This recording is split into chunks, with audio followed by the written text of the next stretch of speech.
ဒီ lecture မှာတော့ကျွန်တော် SmartArt အကြောင်းကိုပြောပြပေးသွားမယ် SmartArt အကြောင်းတော့နည်းနည်းပြောစရာတော့များတယ်ပေါ့နော်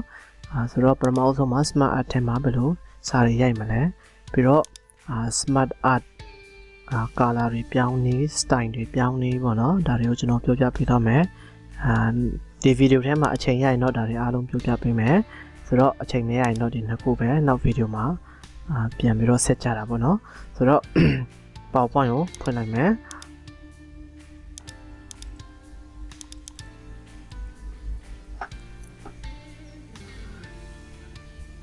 blank document blank slide ကိုယူလိုက်မယ် new slide ထဲကနေ blank ပေါ့နော် blank ဆိုတော့ insert ထဲကနေ illustration ဆိုတာရှိပါတယ် illustration မှာအသုံးအများဆုံးကတော့ shape ရှိတယ် icon တွေလည်းကျွန်တော်မပြောပြခဲ့ဘူးပေါ့နော်နောက်မှာကျွန်တော်ပြန်ပြောရမယ် SmartArt ရှိတယ် chat တွေရှိတယ်တော်တော်လေးအသုံးဝင်ပါတယ်ဒီ SmartArt တော့ကျွန်တော် Microsoft Word မှာတော့နည်းနည်းပဲပြောပြခဲ့တယ်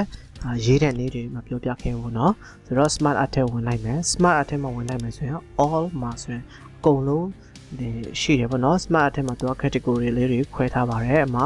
list ရှိမယ် process ရှိမယ် circle ရှိတယ်hierarchy ရှိမယ် relationship ရှိမယ် metric ရှိမယ် pyramid picture online ပေါ့နော် online ဆိုရင် office.com ကနေဒီရှာတာပေါ့နော်ဆိုတော့အလွယ်ကူဆုံး list ထဲကဒီကောင်လေးကိုကျွန်တော်ရွေးလိုက်မယ်စာအရင်ရိုက်မယ်ပေါ့နော်ဆိုတော့ text လေးတွေအဲ့လိုတွေ့ရပါတယ်နောက်ကျွန်တော်တို့အထက်ကိုတစ်ချက်နှိပ်လိုက်မယ်ဆိုရင်သူက select ဖြစ်တာပေါ့နော် select ဖြစ်တယ်ဒီလိုရွှေ့လို့ရတယ်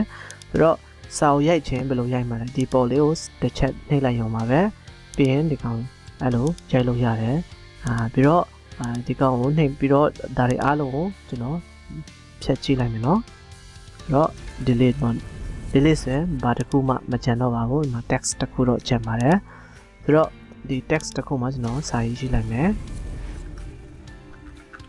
Microsoft product enter ကိုနှိပ်လိုက်မယ်ဆိုရင်နောက်တစ်ခုပေါ်လာပါတယ် Adobe productဒါတွေကဘ ഹു တုတအနေနဲ့ကျွန်တော် Microsoft product တွေမှာဘာတွေရှိလဲ Microsoft company တခု Adobe company တခု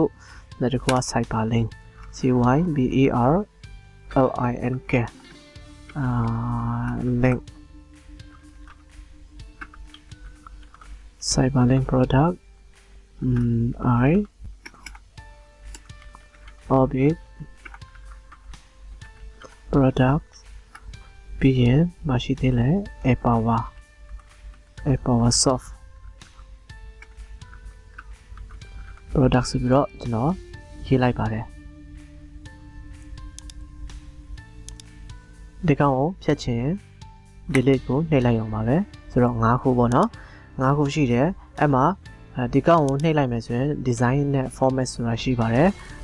format ရှိတယ် design ရှိတယ် design ထဲမှာကျွန်တော်တို့ဒီကောင်ကိုလုပ်ကြည့်လိုက်မယ်enter ကိုနှိပ်လိုက်enter ကိုနှိပ်လိုက်မယ်ဆိုရင်ဒီမျိုးတစ်ခု box တစ်ခုတိုးလာတယ်ပေါ့နော်အဲ့မှာကျွန်တော်တို့ဒီကောင်ကိုနှိပ်လိုက်ပြီးတော့ demo ကိုလုပ်လိုက်မယ်ဆိုရင် sorry ပါcontrol Z ပေါ့နော်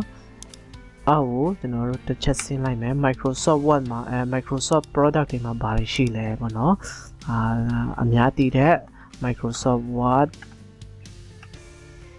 ပြီးနောက်တစ်ခု Excel Excel ရှိမယ် PowerPoint သုံးခုပဲပေါ်ပြလိုက်မယ်နော်ဆိုတော့ဒီသုံးခုကျွန်တော်တို့ Microsoft ရဲ့အောက်မှာထားခြင်း demo ဆိုတာနှိပ်လိုက်ပါ demo ဆိုတာနှိပ်လိုက်ရင်ဒီလိုလေးတွေ့ရပါတယ်ဆိုတော့ရှည်လွှဲရင်ကျွန်တော် product တွေဖြတ်လိုက်မယ်ဗျproduct တွေဖြတ်လိုက်မယ်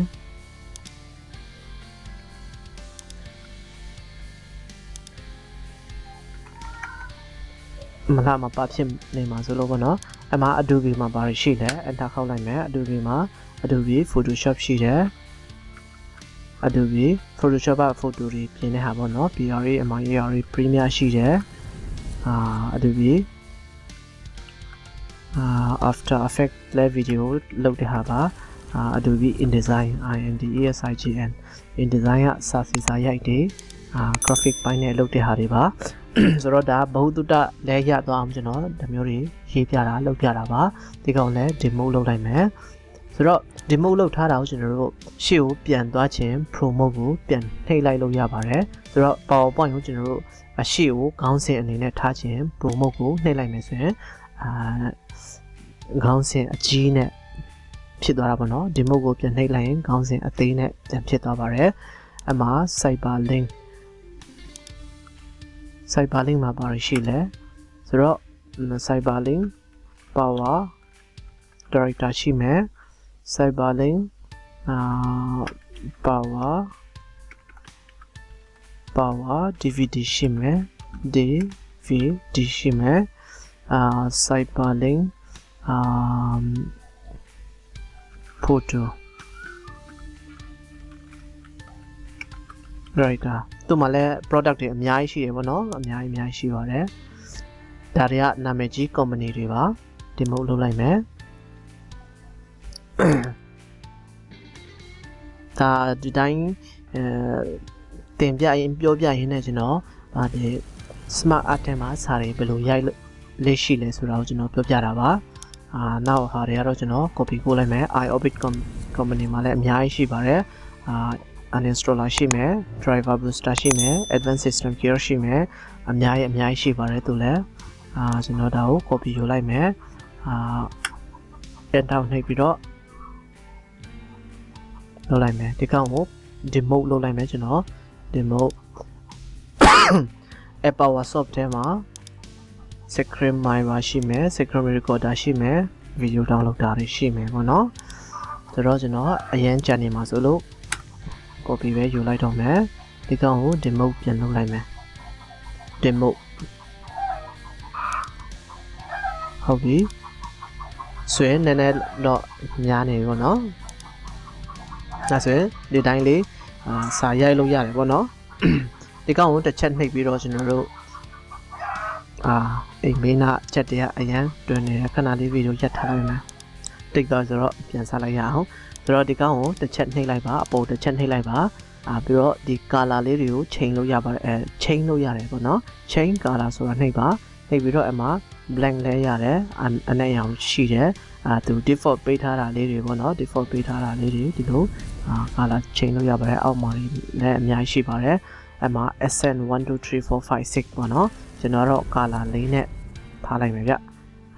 colorful ပေါ့နော် colorful ထဲမှာဒါလေးကိုရွေးလိုက်မယ်ပြီးရင်ဒါ color change တာပေါ့နော်ဒါ SmartArt ကို style လုပ်တာပေါ့နော်ဒီမှာ style ထဲမှာ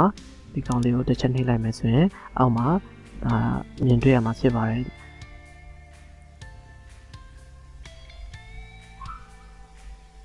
ဒီလိုပုံစံအမျိုးမျိုးပြောင်းလို့ရတယ်ပေါ့နော်ဆိုတော့အရင်ဒီကောင်လေးကိုထားလိုက်မယ်ဗျဒါဆိုရင်ဟာတာပတ်တာလေးလှလေးရတာပေါ့နော်ဒီကောင်ကိုကျွန်တော်တို့အောက်နည်းနည်းဆင်းပြီးတော့ခေါင်းစဉ်ပေးလိုက်မယ် add ထဲကနေ text box ထဲကနေ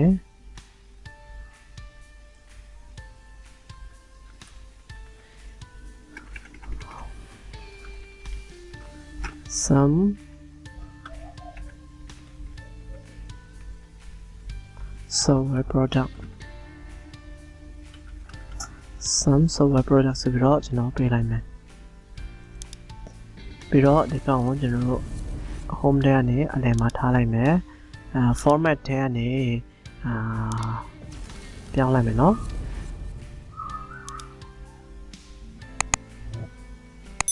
ပြီးတော့ size ကိုနည်းနည်းလေးပြောင်းလိုက်မယ်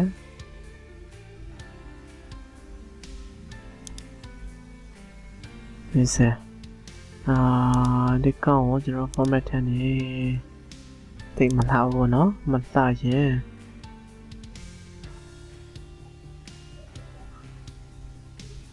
ကောင်လေးကိုထားလိုက်မယ်ဗျ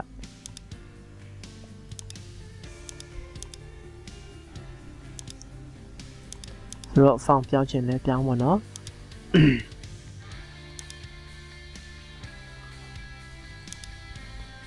video recording လုပ်နေတာနဲ့ဒီကို video ရိုက်နေတာနဲ့အရန်ကိုကွန်ပျူတာလေးတဲ့အတွက်ကြောင့် font ပြောင်းဖို့နည်းနည်းကြာနေတာပေါ့နော်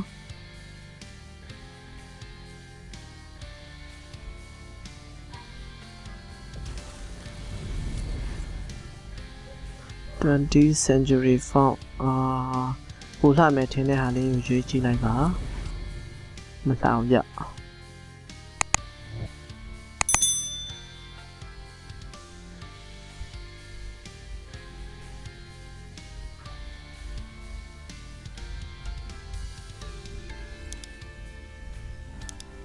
ဒီတိုင်းလေးပဲရွေးလိုက်မယ်ဆိုတော့ဒါတော့ခေါင်းစဉ်လေးပေးတာပေါ့နော်ဟုတ်ပြီ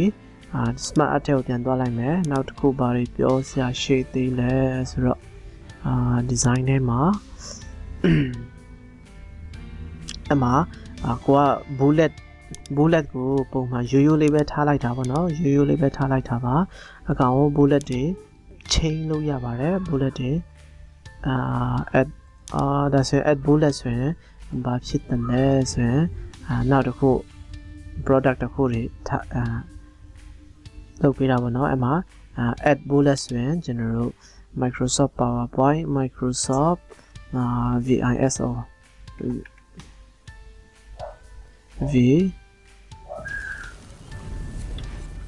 Visual Microsoft Visual ပေါ့နော်အဲ့လိုလေးတွေ add လုပ်ရတယ်ဒီမှာဆိုရင်လည်း Adobe product မှာ Adobe InDesign ရှိမယ်ဒီကနေ add bullet ကိုနှိပ်လိုက်မယ်ဆိုရင်တော့ကြိုက်တဲ့နာမည်တစ်ခုထပ်ပြီးတော့ပေးလို့ရတယ်ပေါ့နော် design Adobe InDesign ရှိမယ်ပြီးတော့ဘာလို့ရှိသေးလဲဆိုတော့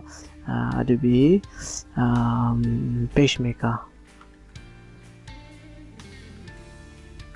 Adobe page maker အဲ့လိုလေးတွေ add လုပ်ရပါတယ်ဒီကောင်ကျွန်တော်တို့ move လုပ်ခြင်း move down ပေါ့နော် move down နှိပ်လိုက်မယ်ဆိုရင်ဒီကစာသားလေးတွေကိုအပေါ်မှာရောက်သွားပါတယ်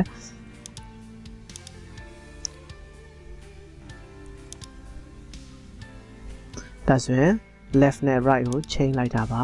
Microsoft နဲ့ Adobe ကို left right change လိုက်တာပေါ့နော်အဲ့လိုတွေ change လုပ်ရပါတယ်ပြီးတော့ကိုကဘယ်မိနစ်ရှိသွားရင်လည်းမသိပြ7 မိနစ်တောင်ရှိသွားပြီဆိုတော့ဒီလောက်နဲ့ရနာပြစေ